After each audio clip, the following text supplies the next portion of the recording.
আসসালামু আলাইকুম। গাছটি দেখতে পাচ্ছেন, এই গাছটির নাম হচ্ছে তালাকুচা গাছ। এটি একটি লতা জাতীয় উদ্ভিদ। এর ভিতরে অনেক পুষ্টিগুণ ও ঔষধি গুণ রয়েছে। এর ইংরেজি নাম হচ্ছে আইভি গার্ড এবং এর যে ফল হয়, ফলটা দেখতে অনেকটা তরমুজের মতো, তাই এই ফলটার নাম হচ্ছে বেবি ওয়াটারমেলন। আর এই তেলাকুচার বৈজ্ঞানিক নাম হচ্ছে কক্সিনিয়া গ্র্যান্ডিস। আর এই তেলাকুচার মধ্যে রয়েছে অনেক প্রাকৃতিক পুষ্টিগুণ এবং ঔষধি গুণ। পুষ্টিগুণের মধ্যে রয়েছে, এতে আছে ভিটামিন সি এবং খনিজ পদার্থ, আয়রন এবং ক্যালসিয়াম। আর এই তেলাকুচার অনেক ঔষধীয় প্রাকৃতিক গুণ রয়েছে।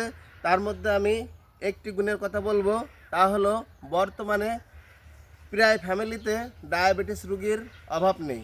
ডায়াবেটিস রোগীর প্রাকৃতিক ইনসুলিন হিসেবে এই তেলাকুচা কাজ করে। এই তেলাকুচার ডুগা লতাসহ পাতাসহ প্রতিদিন সকালে 20 গ্রাম এবং রাত্রে 20 গ্রাম যদি কোনো ডায়াবেটিস রোগী খেতে পারে, ইনশাল্লাহ তার ডায়াবেটিসের ওষুধ খাওয়া লাগবে না, তার ডায়াবেটিস সম্পূর্ণ কন্ট্রোলে থাকবে। আর এই তেলাকুচাকে আপনারা শাক হিসেবে খেতে পারবেন। এই যে এভাবে ডুগা ছিঁড়বেন এবং সাথে কিছু পাতা নিয়ে নেবেন, নিয়ে এটা শাক হিসেবে রান্না করে খাবেন। এতে উচ্চ ফাইবার আছে, আপনার কোষ্ঠকাঠিন্যও ভালো হবে।